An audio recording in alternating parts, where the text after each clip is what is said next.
right. I think we're gonna start. Everyone can hear me and we are also on Zoom. So hello, everyone out there in Zoom world. You are here for Diplomatic Ties and Community Engagement, a dialogue with U.S. ambassadors. My name is Professor Lien-Hang Nguyen. I am the director of the Weatherhead East Asian Institute. The Dorothy Board, I hold the Dorothy Board Chair in the History of the United States and East Asia, and I'm co-founder of Vietnamese Studies here at Columbia University. One of the great things that I like to tout this year is that for the Weatherhead East Asian Institute, 2024 marks our 75th anniversary. So we're 75 years old this year. And this event is part of one of our marquee events to celebrate our 75th. And we're very excited to be able to have this conversation. And before I turn over the floor really briefly to my co-host, I do want to thank our partners. First is the New York Southeast Asian Network, and second is the ASEAN Business Council. So I'm doing something that I rarely do, which is turn over the floor for a brief second to Ambassador Ted Osius to talk about ABC, and then I'm going to come back on. Excellent. So tell us more about the council. So no, I will be brief. US ASEAN Business Council has been around for 40 years. We're in the ASEAN Charter. We have alumni here and there, even here at Columbia. We serve about 170 companies that are doing business in Southeast Asia. Those companies collectively are worth $7 trillion. So that enables us to go into the countries where these ambassadors serve and open doors and assist US business and use the private sector as a bridge between the United States and Southeast Asia.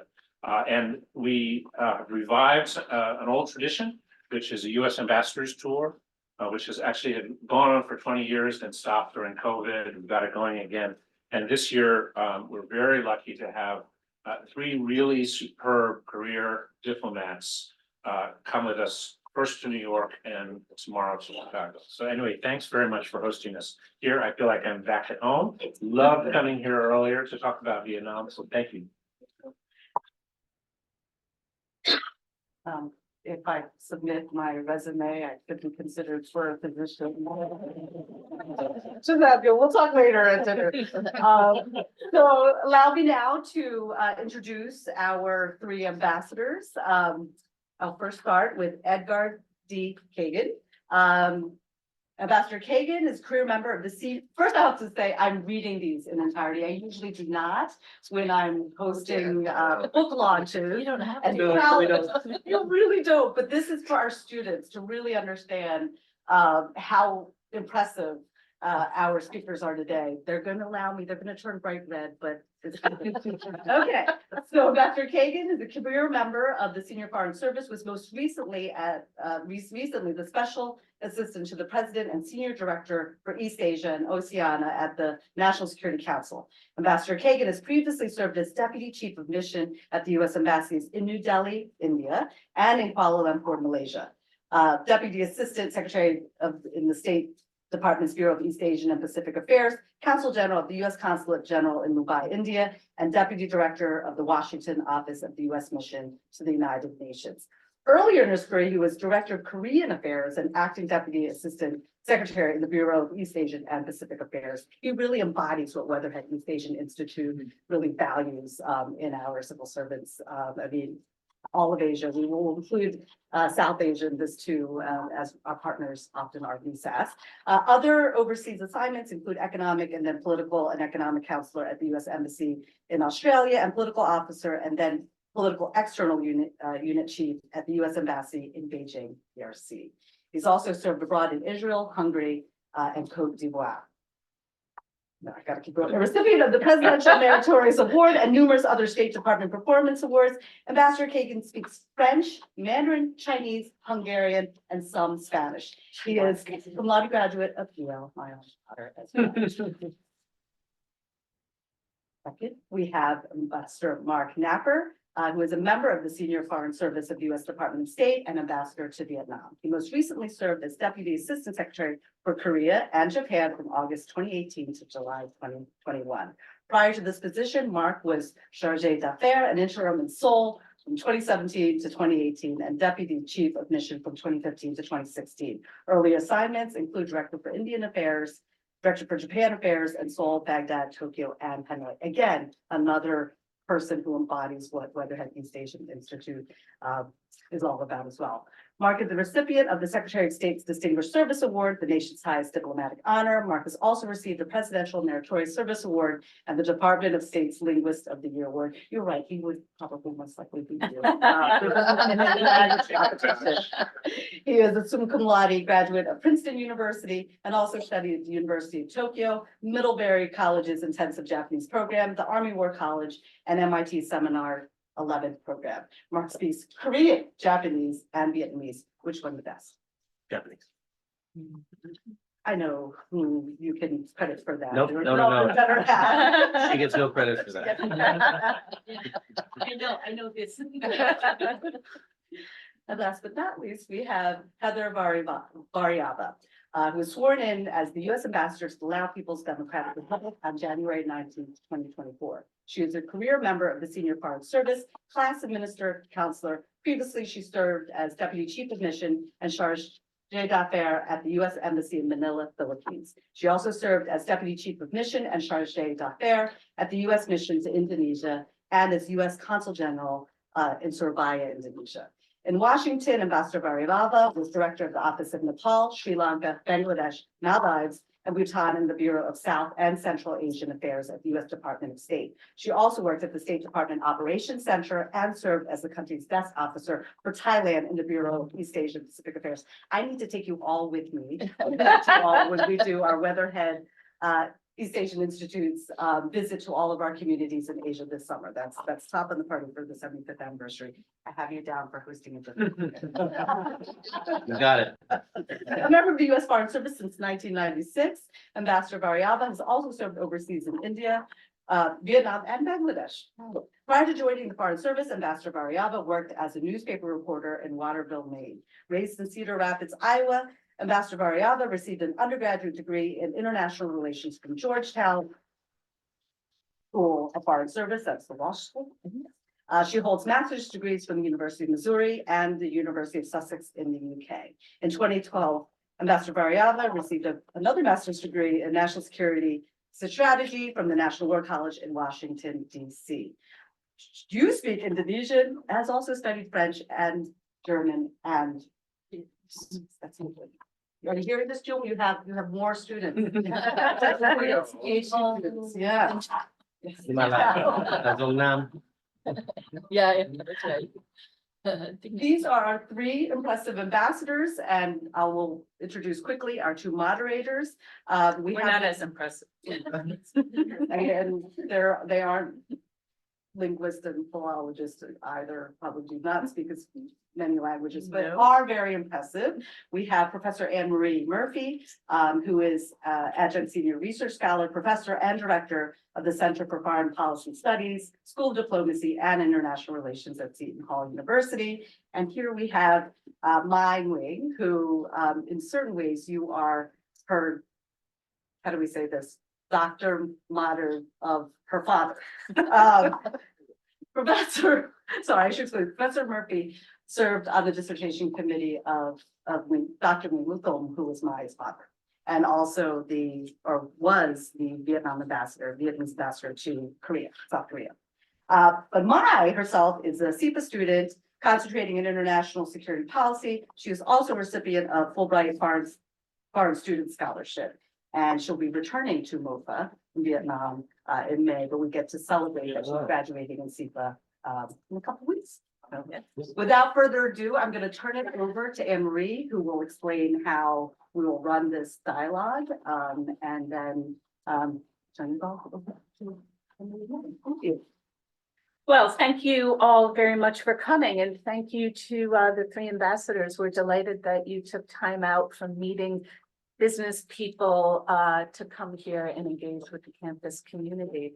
I thought that what we could do is kind of start with some open-ended questions. I know I have some, mine has collected quite a few from some students, and then we'll open it up to the floor later. But You three serve in such different countries with which the US has had such different historical relationships. And since the US Indo-Pacific policy is geared toward enhancing ties with allies, partners, and countries like Laos that the US would like to be an ally and partner, I was wondering if you could, expand a little bit on some of what the opportunities and challenges are. Obviously, in the case of Malaysia, the US has very robust military and economic ties. They kind of fly under the radar, but there's also been quite a series of tensions over the years related to the non-aligned movement. We see it today with Anwar's support for Hamas. So there's quite a lot of positives, but also series of tensions there. Laos, that tiny little landlocked country, when I tell my students that John F. Kennedy, according to Schlesinger, spent more time on Laos in his first year in office, they are shocked. But at a certain point in time, that was way high up on the US agenda. When I tell them that there was a US airlift, just like Berlin airlift, they're again a little surprised. Relations are not as close. It's a very small country. Obviously, a different set of challenges. I'd love to hear that. And in the case of Vietnam, I mean, who would have thought 50 years ago after the Vietnam War that today the most pro-American country, according to most opinion polls, is Vietnam. So the relationship has been on a huge upward trajectory, driven in part by some common economic issues, common fear of China, but lots of frictions over human rights, democracy, environmental issues. We're seeing the corruption campaign, the burning furnace, take down what many had viewed as reformist, even pro-American officials. So I'd love to hear how you navigate some of those challenges. We can start with Okay. over here. So I think that, the first thing I'd say is all students, first of all, it's a tremendous pleasure to be here. And to non-students as well. And it really, from my perspective, one of the things that I think we are grateful to all of you for is that we need more people who know the Indo-Pacific and East Asia in the United States. This is an area that is going to be of tremendous importance to the United States in the next 30 years. I think our operating principle is that in the next 30 years, the combination of Southeast Asia and India will be to the global economy what China was in the last 30 years, in terms of being the largest single generators of growth. And we don't have enough people in the United States who really have connections to understanding of Southeast Asia. So I want to thank all of you for coming, and I want to thank the Weatherhead Institute for the work that you've done over the years. But I would say that I think all of you who have an interest in Southeast Asia are actually going to find yourselves in great demand in the coming years. To answer your question, I think, look, every relationship is complicated in its own way. Sort of the Anna Karenina opening, and all of us face different challenges. But I think for Malaysia, we have on one hand, in many ways, one of the democratic success stories in Southeast Asia in the last 6-7 years. And a long history of close ties going back to the Malayan emergency in the late 1940s and 1950s, which was in many ways the first successful and stands out as one of the few successful counterinsurgencies, and so successful that it's actually completely, or not completely, but largely forgotten in Malaysia today. In many countries, so one of the legacies of a civil war is if you look closely at political fault lines, they tend to be linked to the Civil War. And that's true in countries that we can all name, ranging from the United States to Greece And, so one of the things that happens is that it's very, very hard to cover. And the success of the Malaysian experience, I think in some ways is testament to the support they received from the UK, from the Commonwealth, but also a great deal of support from the United States. And that's still, to the extent that it is remembered, it's not remembered across the board, there's still appreciation for that. There's also appreciation for the US role in Malaysia's economic growth. The amount of US investment going back to the late 60s, which has really helped propel Malaysia.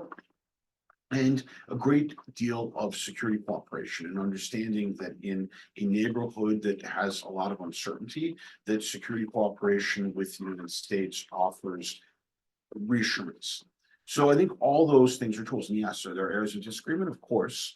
And right now, I think just to be very open, and I think it's not a secret to anyone, particularly this place, Gaza is a big issue in the US-Malaysia relationship. And one of the things about not having diplomatic relations with Israel is that when Malaysians want to express unhappiness about Gaza, they demonstrate outside the US embassy. And there's also obviously a large degree of assumption that the US is perhaps more directly involved than we in fact are, but that we are certainly an easy target to express dissatisfaction. And that's a challenge. On the other hand, I think that Malaysians understand the importance of balance. And while we can disagree about the balance of power, I think there's an understanding of the power of balance. And I think that there is a recognition that at a time when there's a great deal of geostrategic competition, that picking sides isn't a good idea. And the best position is to be in a situation where one can play off one side against the other. And that means maintaining ties with both.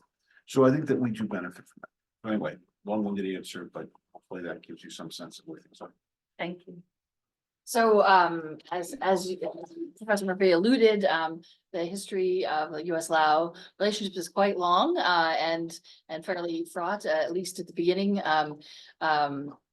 Laos was involved. Our involvement with Laos started with the Indochina War in the 1960s. We dropped bombs on Laos every 8 minutes for 9 years. 270 million cluster munitions dropped, 80 million of which did not go off, so still exist, still cause injuries and deaths today. We have, I think, about 20 casualties, both injuries and a couple deaths this year alone. So at the core of our bilateral relationship with Laos is addressing those war legacy issues. The biggest part of that is our programs to help Laos clear and remove UXO from across the country. The United States is the largest donor working on this issue with Laos. We've contributed close to $355 million for the last couple decades, aimed at helping Laos remove those UXO as which is a top national priority and for which they have their own special sustainable development goal. That assistance also supports education efforts as well as supports funding for programs to aid people with disabilities. Laos has also been very supportive of our ongoing effort to account for all the missing US service members in Laos from that period. So at the core of our relationship are these war legacy issues. I'm happy to say that over the years, our relationship has continued to normalize, and we are sort of at kind of the best point we have been since the war, where we do a fair amount. I'm coming from Philippines before Laos, so it's a very different relationship. We do a lot with Laos, including in areas that I was surprised when I was learning about it as I prepared to go out to post. So a lot in the areas of health.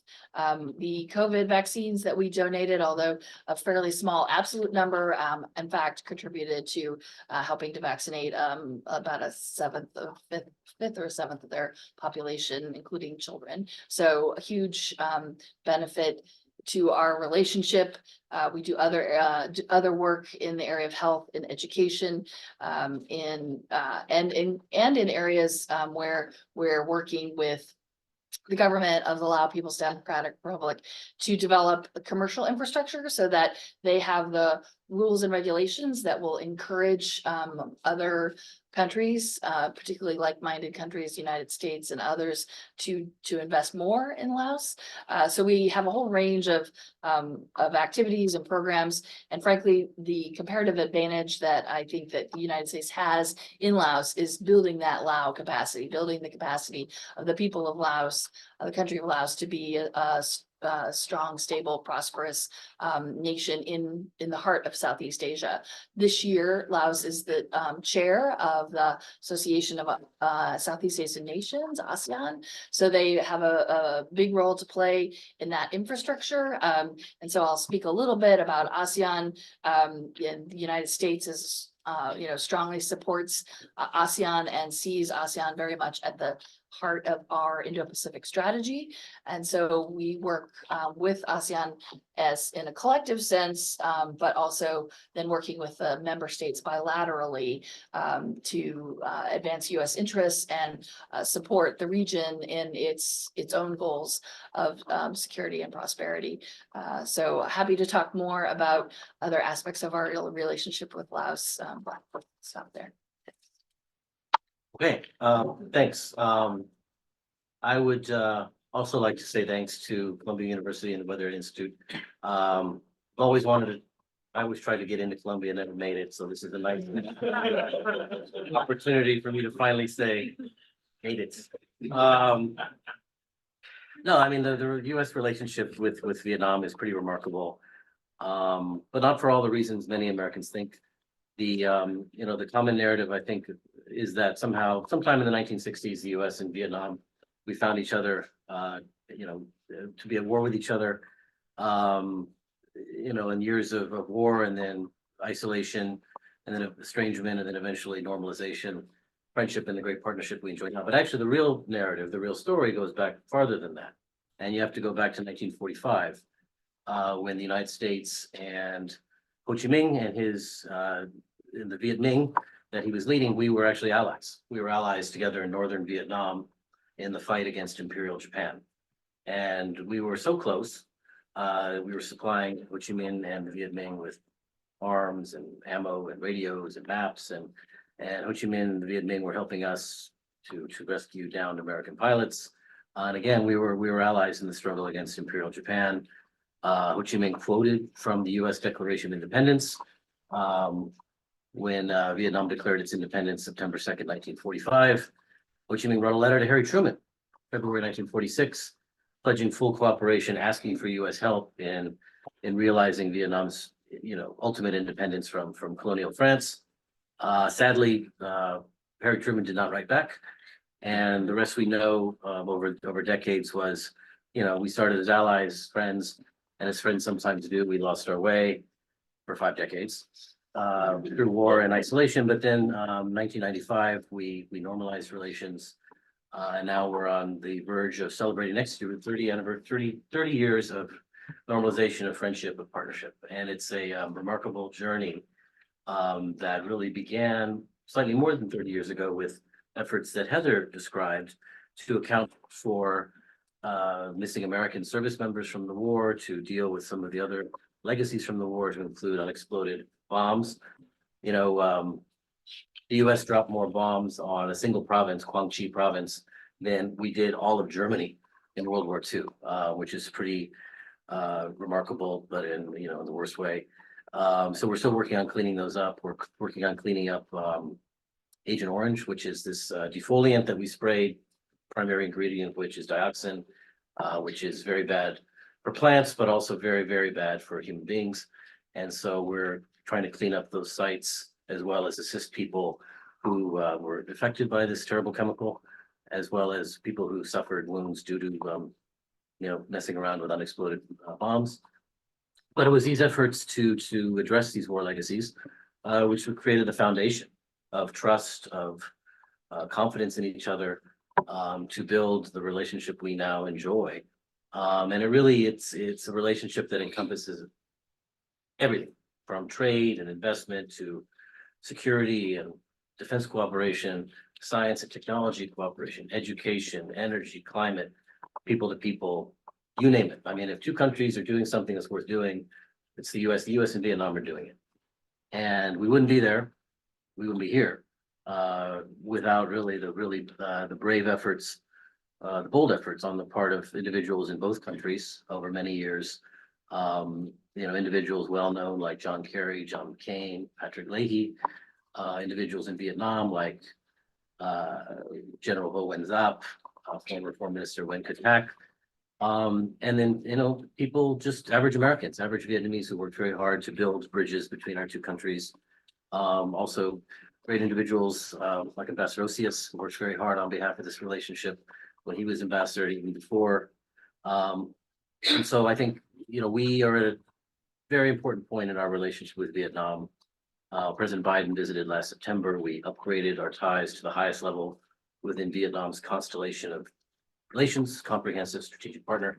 So now the trick is going forward, how do we implement this? How do we fulfill the promise of this relationship we now enjoy? It's a responsibility we now have to our two peoples to make sure that we stay true to our shared goals. Indeed, there are challenges, as Professor Murphy alluded. Human rights remains an issue that we address with Vietnam quietly, respectfully, but nonetheless in a way that's true to American values. And yeah, it's an exciting story. The journey is not over, but it's one in which I think as US and Vietnam are embarked on together.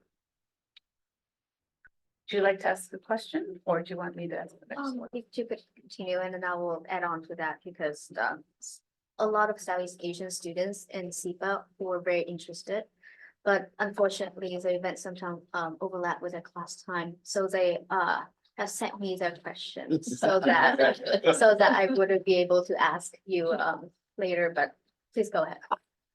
Okay, so I'd like to ask about a criticism or frustration that many of my Southeast Asian interlocutors have with US policy, which is that they perceive that US policy towards Southeast Asia is often derivative of US grand strategy rather than an interest in their country's kind of intrinsic value. So, they usually say, gee, during the Cold War, Southeast Asia was viewed as communist dominoes because of its geostrategic location to China, and obviously what was happening in Vietnam. It was very high on the US agenda, fell after the Vietnam War. During the Clinton administration's promotion of liberalism, the countries were economic miracles. You had Thailand and others transitioning to democracy, so it got a fair bit of attention then. During the global war on terror, when countering terrorism was such a key objective, Southeast Asia was named the second front, something that provided an opportunity for countries like Thailand and the Philippines to enhance ties, become major non-NATO allies, but certainly caused tension with Malaysia and Indonesia. And now today, of course, it's geostrategic competition with China, which has once again raised Southeast Asia's place on the US policy hierarchy again. And the criticism is always, we just want to be treated as our own country. And so I'm wondering if you think that's a fair criticism of US policy. And do you find that you have to grapple with that in your work? And if so, how do you navigate that challenge? Well, I think I'll start out, but I'm the US ambassador to Laos, and my priority is the US relationship with Laos. And that, it is a range of areas. And I think that Southeast Asia, having served in 5 different countries in Southeast Asia, there, it's such a complex and diverse place. And that I think certainly I would, at the risk of speaking for Edgard and Marc, but we come at our assignments as how can we build that bilateral relationship?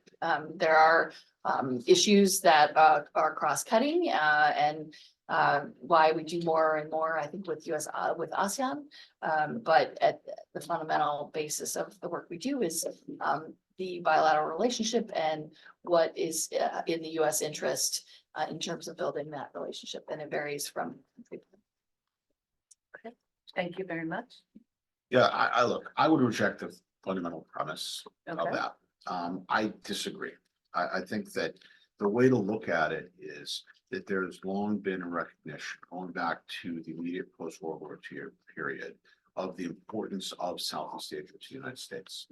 The idea that at different times, the US has different priorities that help frame how we look at international relations, I don't think is a secret, nor should it be a surprise. But I think if you go back to our engagement with Southeast Asia, and I would argue that in many ways they go back to the late 40s and early 50s, there has been a consistent recognition of the region's strategic importance. And I think over time, the region's economic importance to the United States. And the idea that, when September 11th happened, the idea that terrorism, counterterrorism became a top priority for the United States, that's not a surprise. And I would challenge the other thing is I would say that our relationships today with Indonesia and with Malaysia were actually strengthened by our work together on countering terrorism. So I think that the way to look at it is that this is a region and these are countries that have long been very important to the United States. We engage with these countries differently. We have two or treaty allies, Philippines and Thailand. Singapore, we have a partnership with Singapore that in many ways is very, very unique in terms of US access of US military forces there and the level of cooperation that we have, but also the degree of cooperation we have on economic issues ranging from trade to technology to investment to science and scientific research. So and then we have extraordinarily dense trade relationship with Malaysia, strong ties with Indonesia. So I would say that to me, what you're citing is a recognition of the fact that the region is always important. I mean, you can look at other regions of the world where US engagement dips significantly and doesn't necessarily come back. I think the fact that the way the lens through which US engagement with the region is seen changes based on what is happening in the US. I mean, it's like arguing that it's like complaining about the law of gravity when your suitcase wheel is broken. Yeah, it's annoying, but it's not a surprise they didn't repeal the law of gravity for the moment you had to go from the conveyor belt to your car. So to me, I think that Southeast Asians sort of understand that. And I think that they recognize that it is in their interest to be important to the United States, just as it is in their interest to be important to other major players in the region. So to me, it's a feature and not a bug. Thank you very much. I love it when people rebut arguments. I think the only thing I would add is probably just saying the same thing in different language, but More diplomatic. no, I'm just trying to think of a better metaphor than a floating suitcase. But no, I think just speaking of the US relationship with Vietnam, I mean, there's intrinsic value in Vietnam and in the US relationship with Vietnam, and it's not about Vietnam's position on a global strategic chessboard and how can we move this piece or that piece to satisfy our strategic ambitions in the region. It's about how does this relationship with the US and Vietnam benefit the peoples of the United States and Vietnam, and whether it's extending and diversifying supply chains, semiconductors, other important items. Of course, this benefits American consumers and manufacturers. This benefits the people of Vietnam. Whether it's working with Vietnam on their clean energy future, again, this is something that's got real value for American energy companies and Vietnamese people, and on and on. And so really, and it's a message we constantly sort of try to present, that we're in this relationship with Vietnam not for the sake again of some third party. We're in this relationship because of what it does for the people of Vietnam and the people of the United States. And I think this is true across the region and across the spectrum of other relationships we have in the region. Thank you both all very, very much. May, why don't you take a question and then maybe I'll ask another one and then we'll turn it over. So, I do have two questions related to ASEAN as a whole. So I hope you're okay with it. But you did touch upon a very good point. I mean, a point that I found it very interesting. You said ASEAN is at the heart of the Indo-Pacific strategy, either through collective or bilateral partnership. So my first question is, what do you think is the strongest aspect of the US and ASEAN relation? Or what area do you think has the most potential to grow in the next decade? And my second question is, because Dr. Murphy briefly touched upon the US China competition. So my second question is, what role can ASEAN play in the ensuing competition between US and China in the Southeast Asian region and beyond? And what is your take about ASEAN playing the central role in the region? That's an open-ended Yeah. question. Yeah. Maybe one of you can choose to answer that. I'm sorry. I mean, I'm, I mean, the first thing I would do is steal your line from earlier this week, so. you should- oh, could steal my line. Just I even know which form one. of compliment, right? The one that talks about the fact that, the ASEAN, and India to a certain extent are, the largest are and will be the largest drivers of growth globally. And the United States is, are we the single largest, investor in Southeast Asia? So, so we have a huge interest in, building up that relationship, whether it's on the level of ASEAN or on the level of, the countries individually. And, we see that ASEAN, the member states have, gathered themselves together in an organization, that sometimes is hard to deal with, but is very critical to the region's, future and prosperity. And so that's why we see ASEAN at the heart of our strategy, because we want to work with the countries both individually and collectively. One of the things. I guess from a strategic perspective, what I want to do is a couple of things. I think first of all, as I said, there's long been a recognition that Southeast Asia matters to the United States, and I think that importance is only going to grow for the reasons that Heather said. And there's a recognition also, and this goes back about 15 years, when the US sort of made a decision that, for a long time we were ambivalent about ASEAN. Because in many ways, if you were to design an organization, if you guys as a project were to get together, like design an organization that looks, that the US would not like, what would it look like? It would look a lot like ASEAN, right? Consensus driven, very much like the most important decisions, and this used to be the case, a little bit less so now, made on the golf course between leaders. No disagreement, no public disagreement, everything like exquisite politeness. That's not a recipe for winning over American policymakers.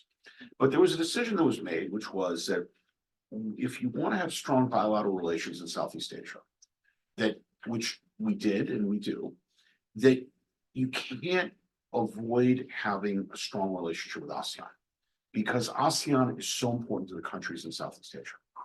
And you can spend time arguing should that be the case, etc. But what we realized was we needed to just recognize this was a reality. So you can see about 15 years ago, a decision to upgrade our engagement with ASEAN, to send an ambassador, to accredit a permanent ambassador to ASEAN. We were the first outside country to do that. And that was actually a big deal. At the beginning, a lot of people were like, are you guys crazy?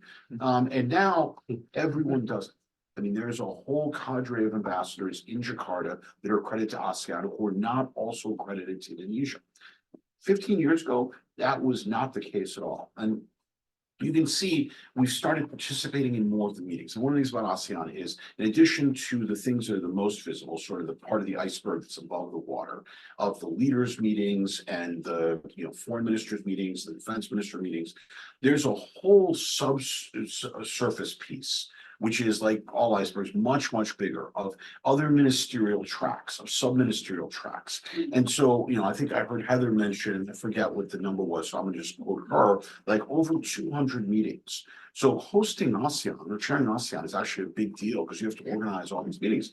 It's also a big deal to participate because you have to send people to 200 meetings. And, I would say 15 years ago, it was hard to get different parts of the US government to do that. Now you can see US participation in the energy ministerials, the sub-ministerials. You can see participation in the education track and the parliamentary track that 15 years ago, honestly, it would have been really hard to imagine.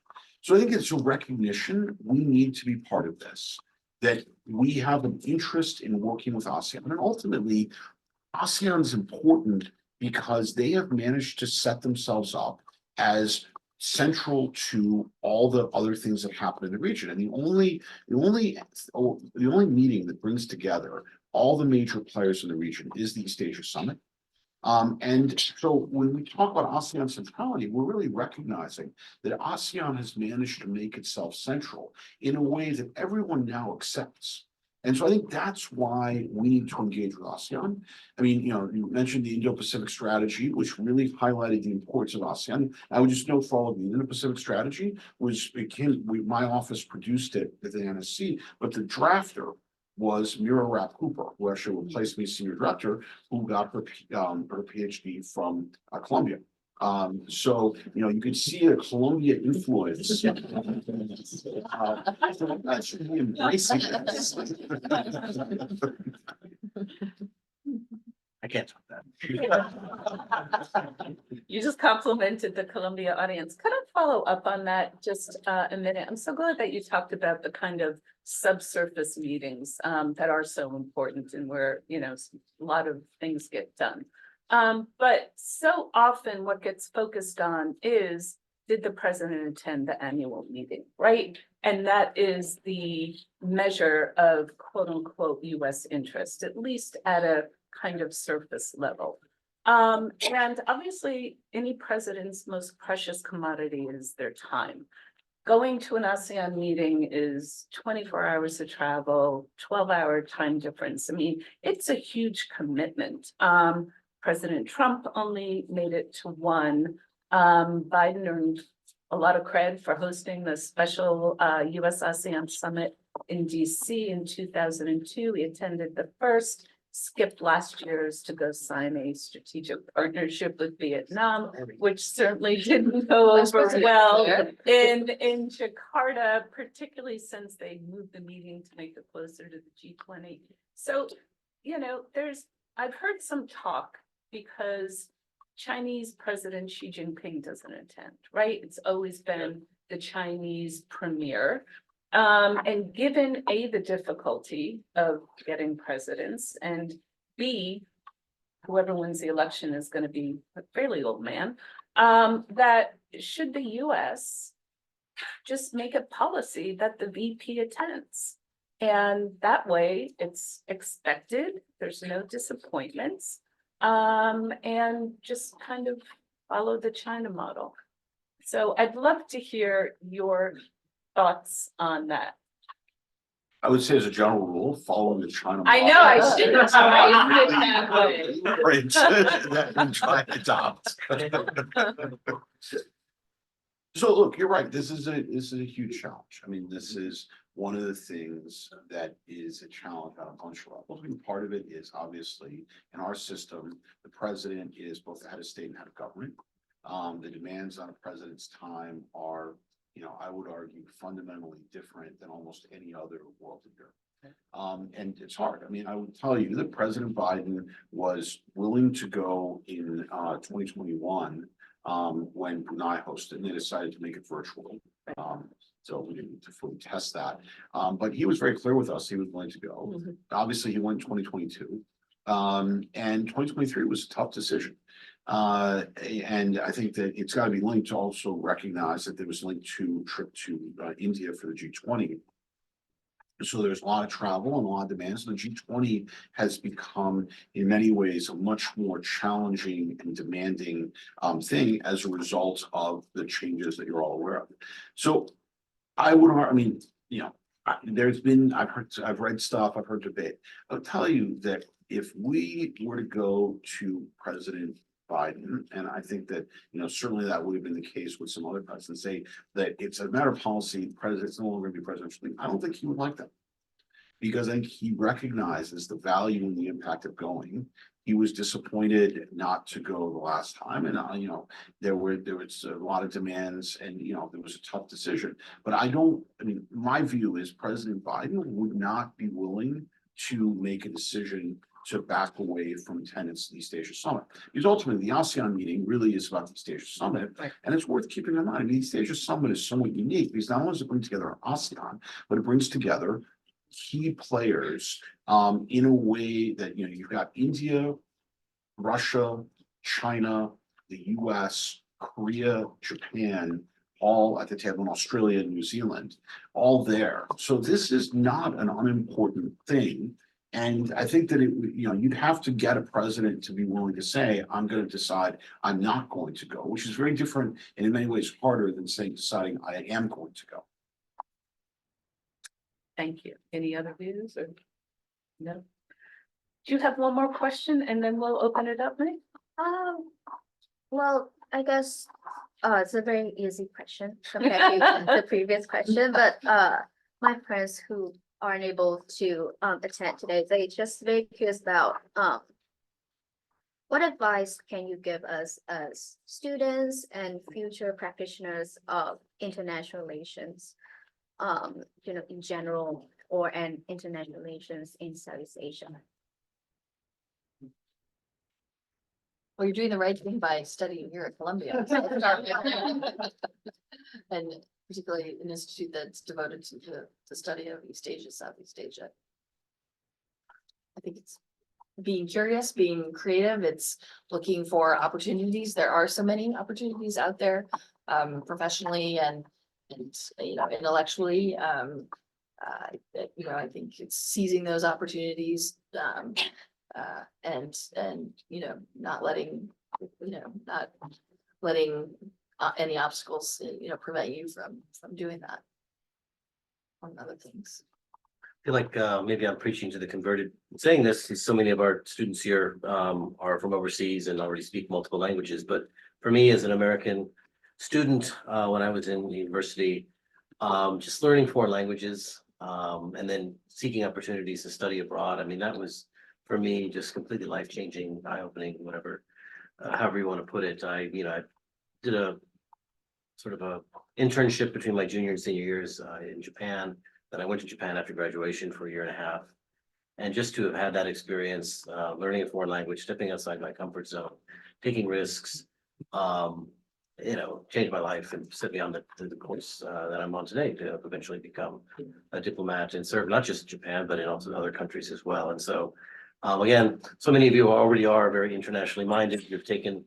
You already are at your comfort zone. You're here in New York City. I'm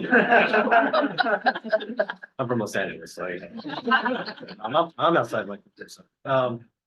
No, but I think it's just really, I commend all of you who've chosen to study this area, to live overseas, to travel, to study, to learn different languages. That's really key and a very special hallmark, I think, of future practitioners in this really important field, especially in this day and age when we need folks who understand each other and can build bridges and break down barriers. I agree completely with both Heather and Mark, but I would add one other thing is try and learn about technology.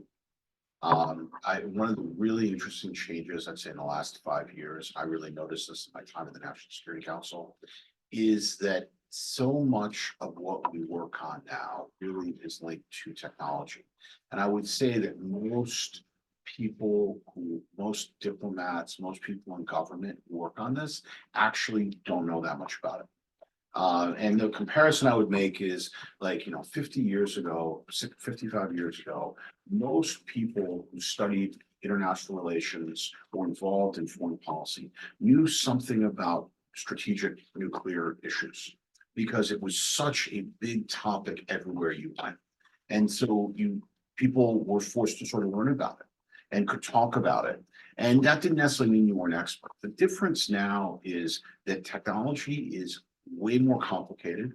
And it's arguably just as important, and we have much less understanding of it. So we are in government, we're dependent on a very small number of people who really know this stuff. And I think that as a diplomat, it is much, much harder to be effective without having a better understanding. So how many of you here have read chip wars? Okay, so like, I mean, basically, the number of people I know who know much more than what's in chip wars, and that includes myself, is frighteningly small. So I would say if you're thinking about preparing yourself, and this is true, anything you want to do in international relations, try and find some way to learn about the basic principles that deal with semiconductors, that deal with things having to do with AI, with quantum. These are going to shape the world that we live in, particularly you, to I think an extraordinary degree. And I actually think that in general, we are collectively underprepared to really understand them and understand the linkage between these issues and policy. Can I follow up on that? Go right You ahead. Brought up Chris Miller, who was also a Yale and the Vietnam Executive Leadership Program that was last hosted at Harvard. Next year, we'll be here at Columbia, brought Chris Miller to speak. And one of the questions that was thrown out is the capacity of Southeast Asian nations to really be competitive in this chip war on semiconductors. And of course, there was an article about Malaysia's ability. Where do you three ambassadors see Southeast Asia's ability to compete in this sort of high-tech space? We know, yes, we can speak with that. That was the first question. Tying it in a little bit to a second one, which maybe applies a little bit more to Laos, but the three of you really bring up the sort of baggage of the 20th century that we still have today in the 21st century, which is US policy towards decolonization in Southeast Asia and the subsequent 50 years. Legacies of war I really see as affecting Laos much more in many ways than Vietnam and Cambodia. But how much of this can the United States sort of jump over and really deal with issues that are very much more 21st century? Can we get rid of that decolonization baggage? And if we can't, or how would you see it as three ambassadors in terms of explaining to Washington, D.C., that if we don't surmount certain of these challenges, we can't really sort of promote better relations with these countries in Southeast Asia. And this does, of course, apply to Malaysia. I think I disagree with you and agree more with Professor Murphy's and Marie's question that, in many ways, Southeast Asia is an afterthought. And this is something I teach my students because Dorothy Borg always says Asia was never in the forefront of American leaders' minds and vice versa, particularly for Southeast Asia because it was colonized by European countries except the Philippines. But I'll leave it there first with this high-tech space, semiconductors, Southeast Asia capacity, and then also baggage, historical baggage. Well, so let me take both of those questions. The first, I'm going to answer the first sort of from the angle of my previous assignment in the Philippines. And I think we all have some of these stories. The Philippines does semiconductors and was during the pandemic went to huge lengths to make sure that they kept their semiconductors supply chains running. Detroit would have shut down without the wiring harnesses that the semiconductors from Philippines supply. So I think that in varying degrees, Southeast Asia and is very much at the heart of some of these issues, and certainly countries like Philippines and others are trying to move up the value chain to play a greater role in that area. So I think it's very timely and very, very much part of their calculation. With regard to the second question,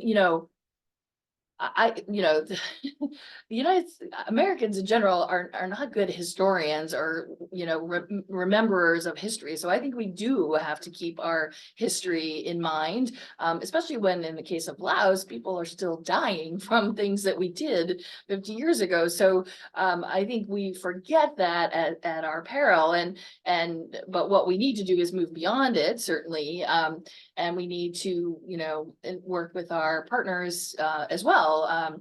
In the Lao government, many, for many people, the war is still a lived experience. And so we need to remember and respect that. I think that we are doing a lot with newer generation. In Laos in particular, we do a lot of English language instruction, for example. And it's very exciting to see the young people of Laos embrace learning English language, embrace, the wider world in a way that thanks to technology, they have access to that perhaps their parents did not. So, providing those options but keeping in mind that history, I think is the way I approach that. Everything I know about semiconductors, I owe to Chris Miller and Shapur. But I think, Vietnam already has a very strong foundation in terms of assembly, testing, packaging, which is kind of the fundamental sort of activity one does when in the semiconductor supply chains going around the world. Their desire, and one that we hope to work with them on, we are working with them on, is moving up the value chain to higher value efforts like chip design. And so, one of our conversation, an ongoing conversation we've had with Vietnam is about creating an ecosystem, right? An ecosystem that can support increased participation in semiconductor supply chains. It's not about, having TSMC or Samsung or somebody coming in and building a fab and then walking away. I mean, this is going to take decades, right? You got to start small. You got to start with baby steps among these, or having a workforce, right? You need a workforce to be able to work in these super high tech facilities. And so that's engineering education, that's STEM education, starting early, elementary school even, boys and girls, and ensuring that, you've got the computer scientists, the technicians, the engineers to be able, 80,000 is one estimate Vietnam needs over the next 7 or 8 years. You got to have access to energy, reliable and hopefully renewable sources of energy. And the more that you've got sort of AI calculations involved, again, I learned this from Chris Miller, AI calculations eat up 10 times as much energy as other calculations. I'm not sure why exactly, but somehow that's the case. And so, I mean, this is a hugely daunting task for a country like Vietnam. In fact, Singapore is turning away data centers because it just doesn't have the power to run them. You need clean water because some of these high-tech manufacturing processes require clean water in order to do whatever they do. And you need access to trusted IT infrastructure, meaning that if you're going to have some high-tech company invest in your country, you can't have anybody concerned that their IT or their IP is going to get ripped off because you happen to be connected to a Huawei undersea cable. So anyway, this is an ecosystem. This is something we talk to Vietnam about all the time. And I know you heard it at the VELP up at Harvard. But it's something I think Vietnam is well suited and well prepared to take on. But don't expect, again, TSMC to sort of build a factory next week, and it's going to take time. And I would say that, in terms of technology, that right now, that turns out to be one of Malaysia's big advantages, because there is an ecosystem. They would like to move higher up the value chain into the ecosystem. But the amount of investment in tech-related fields in the last 3 years is extraordinary. And a lot of it is American or companies from other countries that are basically servicing US supply chains. So I think Southeast Asia has tremendous potential. And I think for a couple of reasons. One is that, American companies and other international companies, most multinational companies involved in technology have been in Southeast Asia for a very long time. The initial US investments in Malaysia by Texas Instruments and Burroughs go back to the late 60s. Intel was, I think, 1972. And the footprint is significant, and it has generated the ecosystem that Marc talks about. So I think this is an opportunity, and also it's worth remembering that many companies are making decisions not necessarily to pull out of China, but they're looking to not necessarily significantly scale their investment in China and are looking to put facilities in other places. Southeast Asia is a logical place, given the history of US investment there and other multinational companies. I mean, they can be Japanese, Korean, European, Australian. You can see a significant amount of investment in Southeast Asia and India. And so I think that what you're going to see is the region continue to develop in that. Now, will it be at the very cutting edge? I don't know. And I think that's a real question. There are going to be a number of things that influence that. Will it be critical for those at the cutting edge? Absolutely. And I think Marc's point about Singapore, Malaysia is a beneficiary right now in terms of data centers. For data centers, there, it turns out, I didn't know this, but there are three big things that people care about. One is electricity, two is water, and three is basically seismic stability and, how vulnerable are you to natural disasters? And those three things point to, I think, a lot of, in addition to the pre-existing structures and relationships and infrastructure, do point to Southeast Asia in ways that I think will lead to much more involvement in Southeast Asia by companies that are pushing the boundaries outside. Thank you all. Okay, so we've gone from history to high tech. At this point, the floor is open. If you could please raise your hand, and if I call on you, if you could just stand up and say your name, please. We'll start with you in the front. Hi, I'm Jiang Hao from engineering school at Columbia. So I'm interested in politics, but my major is computer science. I think that's my brief introduction. Okay. And so my question is related to Vietnam.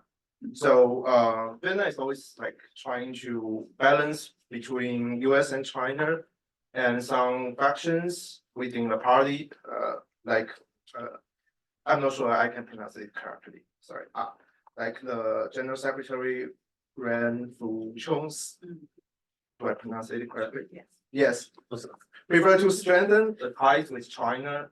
We can see this trend in recent years. And because he visited China in 2022, just right after China's Party's Congress, and some other factions like former Premier Ren, I don't know how to pronounce it, Ren Chen-chung. Oh, Ren Chen-chung. Yeah, lean towards a closer relationship with the United States. And instead of China, so and we know like there is an upcoming power transition in Vietnam in January 2026. It's their 14th Party's Congress, and General Secretary Ren Fu-chung is expected to retire after this Party's Congress because his physical health situation. And yeah, and sorry. So your question. So sorry. Just let me complete this. Sorry. And currently various like factions within the party are like competing for the position for the like Chong's successor and other key positions. And President Wu Wen-chung has resigned last month. And a few days ago, the assistant of Wong Ting-hui, the chairman of the National Assembly, was arrested.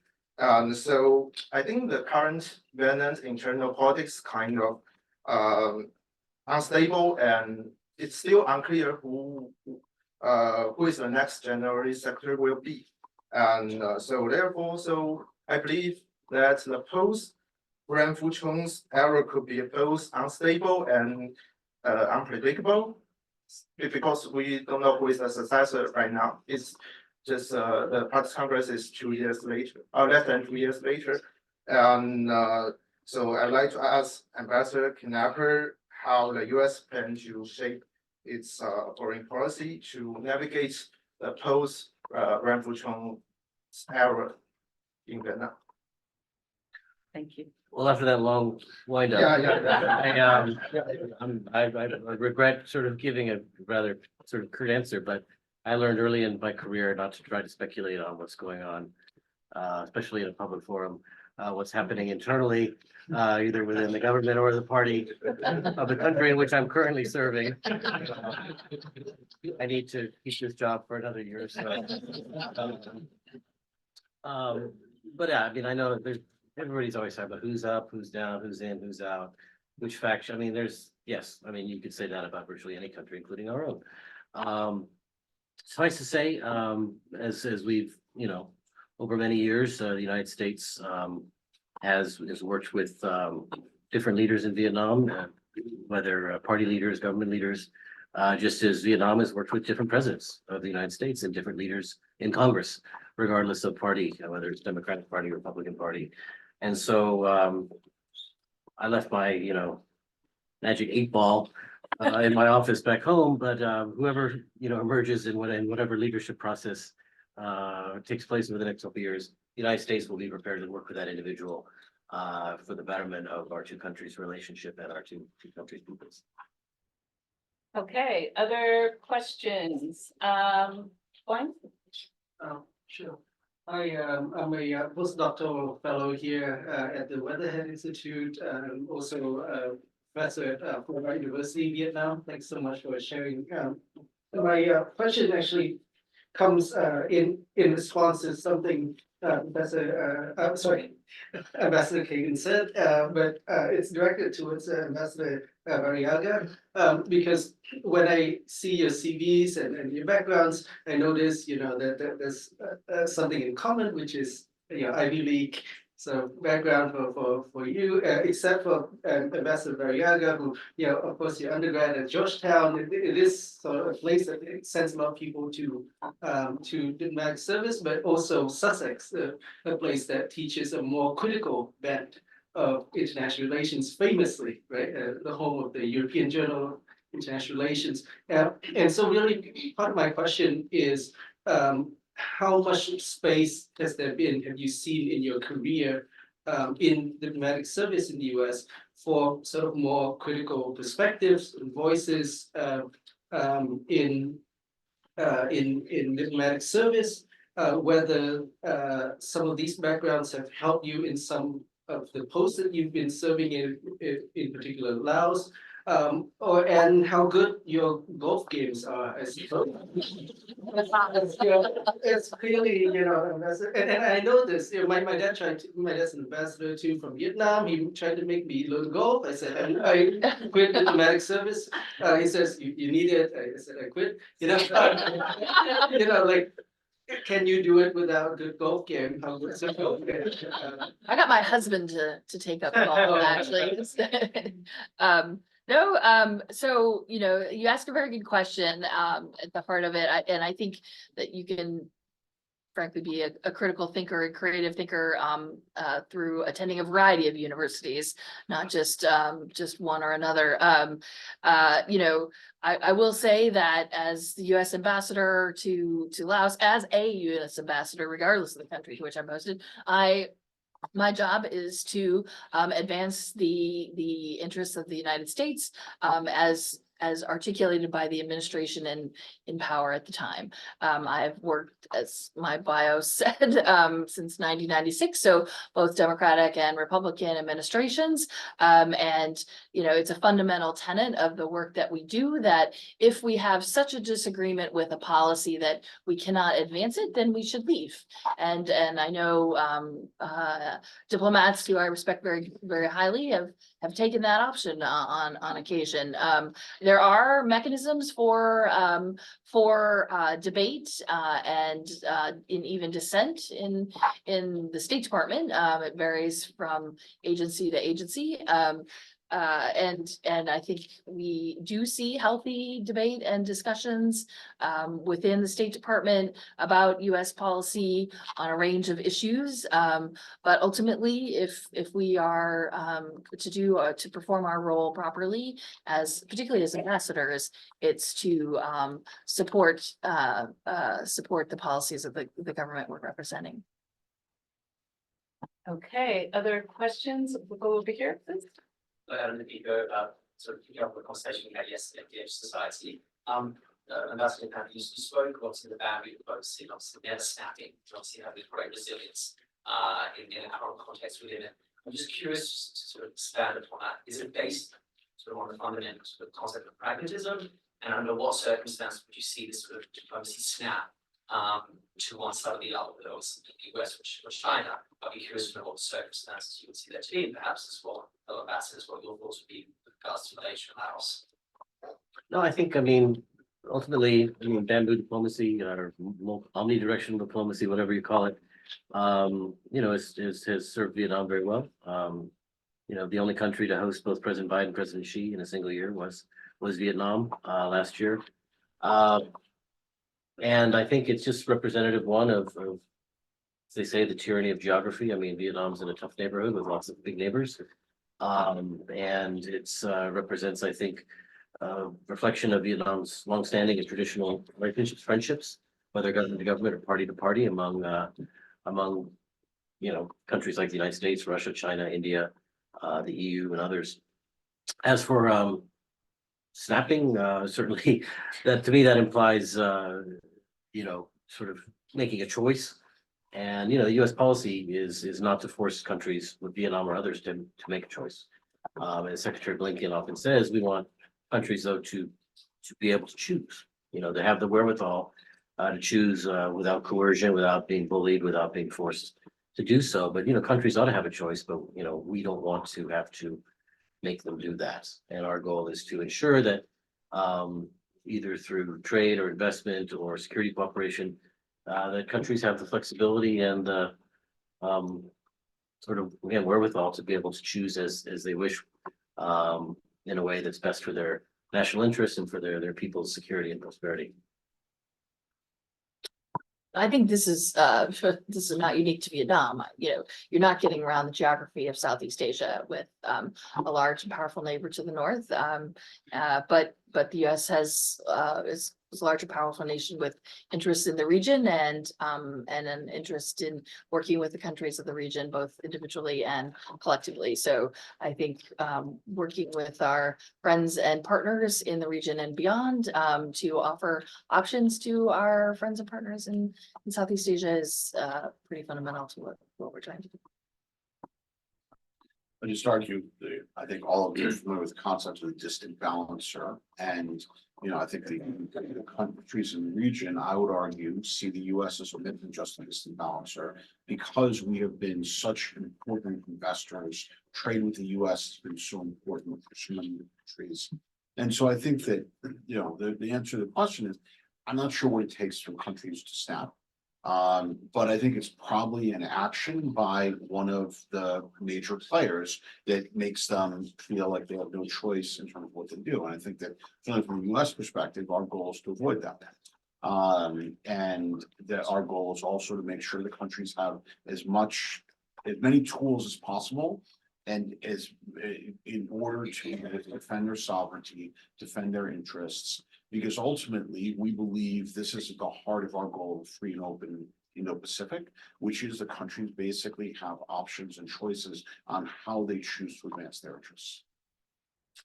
Okay, I'm going to take one of the online questions because we haven't gotten to any there yet.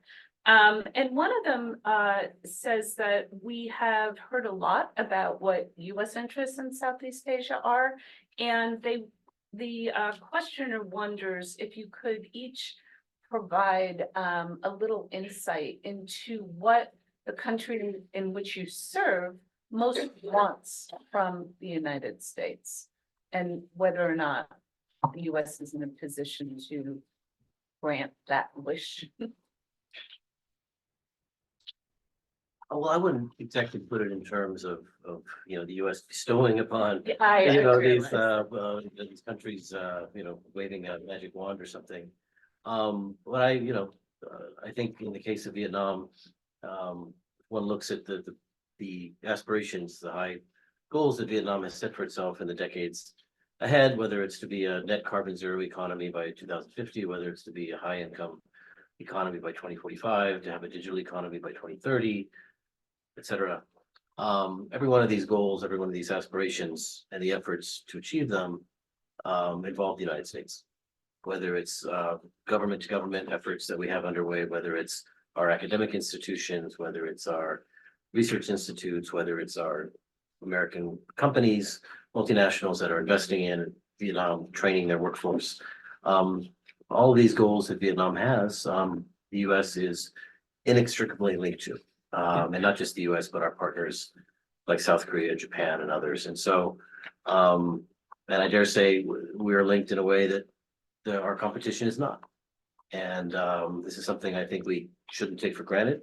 We need to, like a garden, you got to constantly cultivate this relationship and ensure that our goals and those of Vietnam are in sync. But I'm confident that for now, and in the time ahead, we're going to be not always in lockstep because we don't agree on everything, but we are basically marching together in the same direction. And our job is to continue that effort. Thank you. In case of Laos, they have some fairly specific goals, to no longer be a least developed nation by 2026, to remove UXO by, as a barrier to sustainable development by 2030. And to grow their country economically and develop social and economic development. They have a national 5-year plan. So those goals very much align with US priorities in Laos. And so I see a lot of complementarity in terms of what they wish to do and how we can help. So I think those are areas that we're that we're working very closely on. We don't always agree on, some of the goals, and we aren't always able to provide the support or the assistance in the way that perhaps our partners would wish, but we work together to find the best ways forward that advance both of our agendas. I think, both what Heather and Marc said, relevant for Malaysia. I would say that what Malaysians want is continued access to US markets, and continued investment from the US, continued engagement by the US in the region in ways that helps preserve stability. I think that, frankly, what they also want is a reduction in friction between the US and China, which on one hand, I think most countries in Southeast Asia are not unhappy about it because it actually competition with the US and China creates opportunities for them. But at the same time, they would like greater confidence that the competition will be managed in a way that doesn't lead to conflict. And I think that that's something that's, they're still looking to both the US and China on, though I think that what's happened in the past year and a half since the meeting in Bali, and I would argue in the last 6 months since the meeting in San Francisco, I think has helped reassure. But, the reality is that, and Pastor Roach has said this more eloquently than I, so I'll just shamelessly plagiarize, they don't want conflict, but they also don't want a G2. And so balancing between that and ways that offer the most opportunities for them is, I think, something that every country in the region wants, with all of them wanting to do it in different ways and focusing on different priorities. Thank you very much. I think we have time for one more question. Go ahead. Yes, thank you so much for the conversation. I'm Cheryl, a student here at SEPA. I think a lot of international relations students now are interested very much in climate risk. So I was just wondering how much of climate change or climate diplomacy is featured in your work in respective countries. Thank you. That's a great question. I think in the case of Vietnam, Vietnam is one of the world's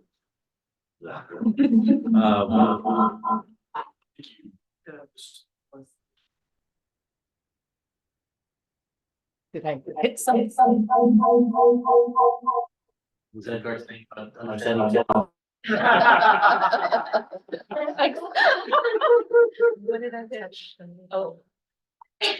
I inadvertently hit the mute button. It's not my computer. My apologies. Go ahead.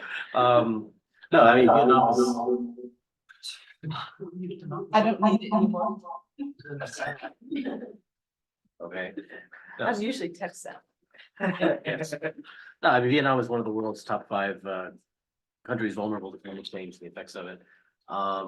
You know, in our efforts, whether it's clean energy, renewable energy, transition, whether it's our efforts to deal with the effects of climate change in the Mekong Delta, whether it's our efforts to make coastal communities more resilient to natural disasters. These are all things we work with Vietnam on a daily basis.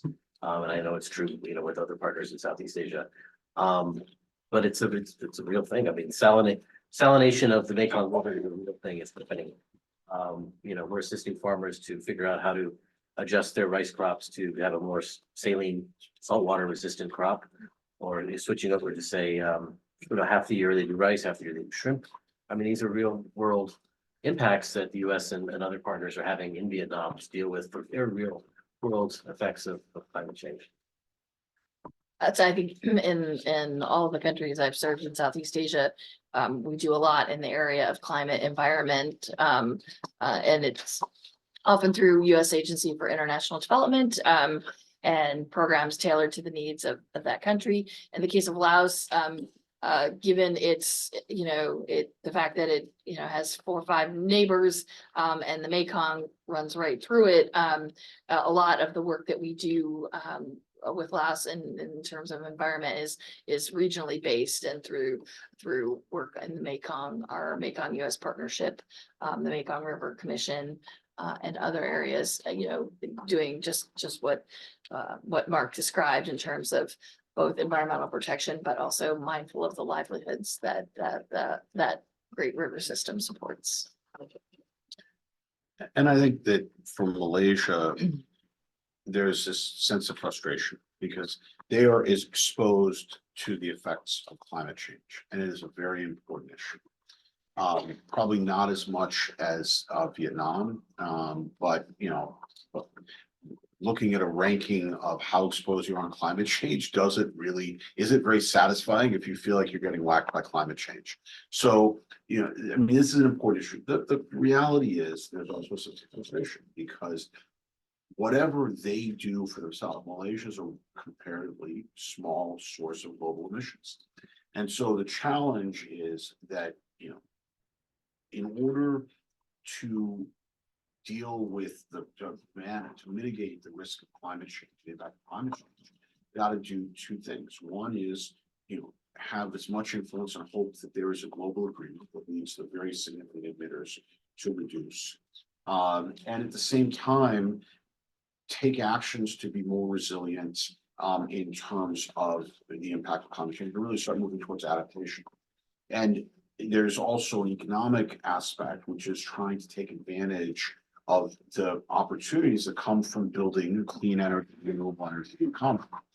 And all those things are interlinked. They're all comparatively hard. I think there's a recognition these are important. And there is a strong desire for partnership with outside players, be it the United States, be it Japan, Australia, Korea, Europe, China, because there's a recognition that all these things will require a great deal of capital, and they, you know, want to try and look for opportunities to get technology and capital in order to gain economic benefits from the transition, but also to start doing the very tough work of adaptation and mitigation in order, in part, to have a seat at the table for global efforts. I mean, you know, in many ways, the benefit of significantly reducing emissions in Malaysia on a global level are relatively small. But for the Malaysian government, they recognize they want to have a seat at the table and influence what happens globally. They need to actually be taking their own actions. And so I think all those things mean that climate is an extraordinary opportunity for partnership, because there's a desire for US technology, there's a desire for cooperation, there's a desire for investment. And so that's something that is a really important part of our discussions with the Malaysian government. And where I would argue they are probably looking for even more from us than we've been able to give, in part because they sit in a tricky place as an upper middle income country, where they're not eligible for a lot of the different programs that we have. And at the same time, there's the cost of basically mitigating the marginal ton of emissions in Malaysia is actually quite high relative to many other countries. So that creates some challenges, but I think that it also creates opportunities because we have to be creative, but the things that we're able to do actually matter tremendously to them. And I would argue that having the example of a country like Malaysia making a transition to clean energy is very powerful in the region and globally, as well as obviously creating opportunities in terms of our relationship with Malaysia. Well, I think you will all agree that we got a fantastic survey of insights on US ties with Southeast Asia from Ambassadors Knapper, Variava, and Kagan. And you also got career advice you need to reach your board. And before we close it out, I would like to invite Ambassador Ted Oshis to say a few words. Thank you. Thanks to our moderators. Thanks to our host. But as co-host, I wanted to answer two of those questions, come back to two of the questions. I also want to thank our ambassadors who have gone to event after event after event during these last 2 days and are not flagging. And so I really appreciate that, really appreciate it. But I feel like your question is a very important one for those who are considering their futures. And I agree 100% with what Ambassador Variava said. Especially if you're an ambassador, you can't freelance. If you believe in a democratic system, then you can't go out and say, well, here's my view, and the president's view is this, I don't really care. You can't do that if you're going to represent your government. It's not an option.